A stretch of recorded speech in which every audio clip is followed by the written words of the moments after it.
بسم اللہ الرحمن الرحیم، السلام علیکم۔ ذرا آغاز ہم بین الاقوامی معاملات سے ہی کرتے ہیں، جاننے کی کوشش یہ کرتے ہیں۔ قصہ مختصر، بہت ساری باتوں کا خلاصہ ایک یہ کہ ایران اور امریکہ معاملہ الحمدللہ پاکستان کی ثالثی کے نتیجے میں ایک مثبت سمت میں بڑھ رہا ہے اب یا منفی سمت میں بڑھ رہا ہے۔ We have more reasons to believe کہ چیزیں بہتر ہوں گی یا شاید ایسی ہی رہیں گی یا کیا، یہ خلاصتاً یہ ہے۔ ڈیولپمنٹ ظاہر ہے بہت ساری ہوئی ہیں، متضاد دعوے بھی ہیں یا ایک جیسے دعوے بھی ہیں، اور خود مڈل ایسٹ میں بھی بڑی انٹرسٹنگ ڈیولپمنٹس ہو رہی ہیں۔ تو ہم نے اسی اعتبار سے مطلب انٹرنیشنل افیئرز اور مڈل ایسٹ کے ایکسپرٹ ایڈیٹر العربیہ جناب منصور جعفر صاحب کو زحمت دی ہے، اور ذرا اور اینگل سے اور دیکھنے کے لیے فارمر فارن سیکرٹری جارج سلیم صاحب کو زحمت دی ہے۔ میں دونوں کا بہت بہت شکر گزار ہوں کہ آپ لوگوں نے وقت نکالا ہے سر ہمارے لیے، بہت شکریہ۔ جارج صاحب اگر اجازت دیں میں منصور صاحب سے ایک سوال کروں اور پھر آؤں آپ کی طرف کہ منصور صاحب یہ امریکہ سے تو بہت ساری خبریں آ رہی ہیں، لیکن یہ جو خبر ہے میں نے مناسب سمجھا کہ ذرا آغاز اس سے کر لوں۔ پہلے آپ اس پہ بتائیے گا کہ غالباف صاحب کی طرف سے یہ اسٹیٹمنٹ جس کا خلاصہ یہی ہے کہ بھئی ہم اسلامی ممالک کے ساتھ اچھے تعلقات چاہتے ہیں، پھر سعودی عرب کا ایک یعنی تاریخ کا بھی اعلان ہونا ہے، لیکن ایک ایسی نشست کا انعقاد کرنا کہ جس میں اس پر بات کی جائے کہ کیسے ایران اور مڈل ایسٹ کے ممالک کے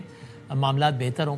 یہ ایک بڑی ڈیولپمنٹ ہے، یعنی کہاں آج سے کچھ عرصے پہلے ان ممالک میں ظاہر ایران کے حملے، امریکی حملوں کے جواب میں یہ سب ہو رہا تھا۔ شاید آپ کو لگتا ہے کہ کوئی کتنا کھل کر کہہ رہا ہو اور کوئی کھل کر نہ کہہ رہا ہو، کوئی ملک ریئلائزیشن سب کو ہے کہ بھائی وہ جو بھی ہے وہ 7 سمندر پار ایک ملک بیٹھا ہے امریکہ، اور اس کا بھی اپنا موڈ اور اپنے مفادات ہی ہیں سب کے، ٹھیک ہے سب کے ہوتے ہیں، لیکن یہ تو اب یہ بہتر ہے کہ ہم جو اپنے جو باؤنڈریز قریب ہیں وہ ان تعلقات کو ایک دفعہ ری وزٹ کر لیں، چونکہ پڑوسیوں نے تو یہی رہنا ہے، امریکہ تو وہاں ہے۔ جی اس میں کوئی شک نہیں، ایک بڑا چینج آف ہارٹ آپ کو دکھائی دے رہا ہے، خاص طور پہ یہ کوئی ایسا نیا فنومینا بھی نہیں ہے۔ آپ کو یاد ہوگا کہ ریسنٹ پاسٹ میں تقریباً 2-2.5 سال پہلے جو ہے چین نے ایک ایفرٹ کی تھی کہ جس میں خاص طور پہ جو سعودی عرب کی رپروچما جو ہے ایران کے ساتھ کروائی تھی، اور اس کے بعد آپ نے دیکھا کہ بہت زیادہ ایک پازیٹیو ڈیولپمنٹ دیکھنے کو ملی، خاص طور پہ 2025 کی جو جنگ تھی اس سے پہلے ہائی لیول سعودی جو وزیر دفاع ہے ان کے دورے ہوئے، ان کی اس وقت کے جو رہبر اعلیٰ ہیں ان سے ملاقاتیں بھی ہوئی، تو یہ بہت ایک اچھی تبدیلی خیال کی گئی تھی۔ اور نہ صرف یہ بلکہ چین نے ایک اور ایفرٹ بھی کی تھی کہ مڈل ایسٹ کا ایک اور کانفلکٹ فلسطین جو ہے اس کے جو 2 وارنگ فیکشن ہے حماس اور فتح، اس کے درمیان رپروچمنٹ کے حوالے سے بھی ایفرٹ کی تھی، لیکن وہ چیزیں پھر ظاہر ہے جو زمین پہ چیزیں لاوا پک رہا تھا اس کے جڑوں میں وہ آگے نہ بڑھ سکیں۔ لیکن آپ نے دیکھا کہ پھر 2025 کی جنگ اس وقت باقاعدہ ایک کوریوگرافی قسم کا اٹیک بھی ایران کی طرف سے قطر پر ہوا، پھر اس کے بعد اگلی جنگ یقیناً آپ سب نے وٹنس کی، اس میں تو باقاعدہ ایک جنگی کیفیت بن گئی۔ لیکن آپ نے دیکھا ہوگا کہ اس جنگ کے بعد بھی یعنی ابتدا میں ہی جو پاکستان نے ایفرٹ کی خاص طور پہ سعودی عرب کو ایک استثناء دلوانے کے لیے ایران کی طرف سے،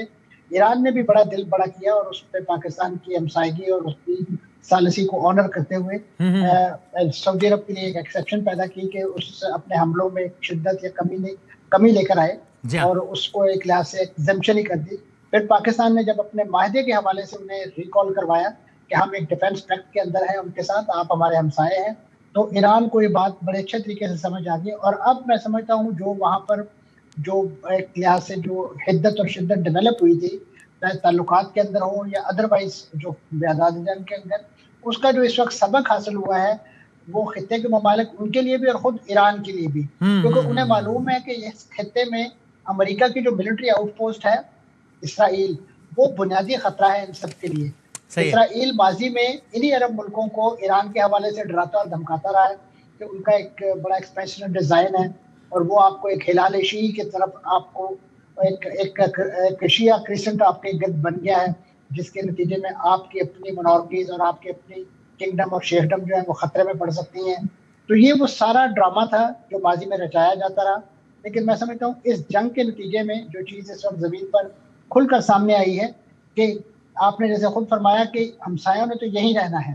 اور اگر اچھے ہمسائیگی کے تعلقات ڈیولپ نہیں ہوں گے جس میں ایک دوسرے کے جو کنسرن ہے ان کو ایڈریس نہیں کیا جائے گا، تو اسی طریقے سے دنیا بھر سے یعنی ہزاروں میل دور سے آ کر آپ کو ایک نام نہاد سیکورٹی امبریلا فراہم کرنے والے امریکہ نے آپ نے دیکھ لیا خطے کے ممالک نے کہ وہ ان کے لیے ایک سوائے So it's a good news for Muslim world. آپ کا بھی یہ خیال ہے کہ ایک یعنی ریئلائزیشن ہے, you agree with the basic idea and question. اور